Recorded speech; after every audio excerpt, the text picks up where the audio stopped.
আমি অনেক সার্চ করে আমাদের আশেপাশের গ্রাম ঘুরে মোটামুটি এই 2টা গাছ পাইছি, যে 2টা গাছ আর কি রস লাগানোর প্রসেস করা হয়েছে আর কি। এখন রস লাগানো হবে কিনা জানি না, তবে প্রসেস করা হয়েছে।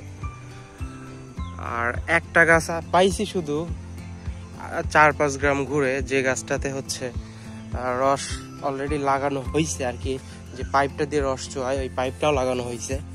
তো হয়তো বা এখান থেকে রসের খুঁটি লাগানো হয় ওইখানটাতে। তো আমি একটু ওই গাছটা আপনাদের একটু দেখাই।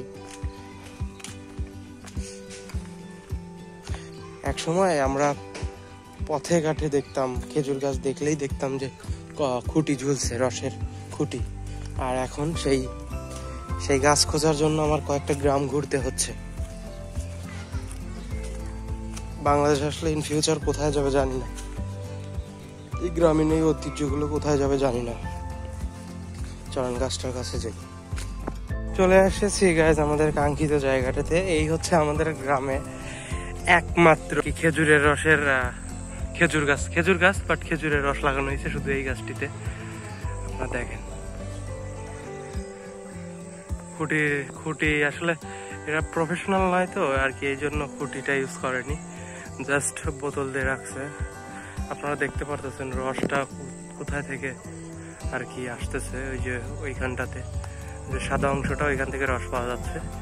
আসলে কিছুদিন পর পরে ওই সাদা অংশটা আর কি একটু ছেটে দেওয়া হয়, যাতে করে নতুন সাদা অংশ থেকে আবার বেশি করে রস পড়ে। তো গাইস, এই হচ্ছে আসলে আমাদের দেশের এখন গ্রাম বাংলার বেহাল অবস্থা আর কি। বিলুপ্ত প্রায় সেই রস, খেজুরের রস আপনাদের দেখানোর ইচ্ছা ছিল, তো আমি হয়তোবা পেরেছি। অত সুন্দর ভিউ হয়তোবা দেখাতে পারলাম না, তবে আসলে এটা দেখতে পারাটাই এখন আসলে বাংলার মানুষের কাছে অনেক বড় একটা বিষয় হয়ে দাঁড়িয়েছে। ওকে গাইস, ভালো থাকেন। এমনই গ্রাম প্রকৃতি সম্পর্কে বিভিন্ন ভিডিও পাওয়ার জন্য আমার চ্যানেলটা সাবস্ক্রাইব করবেন।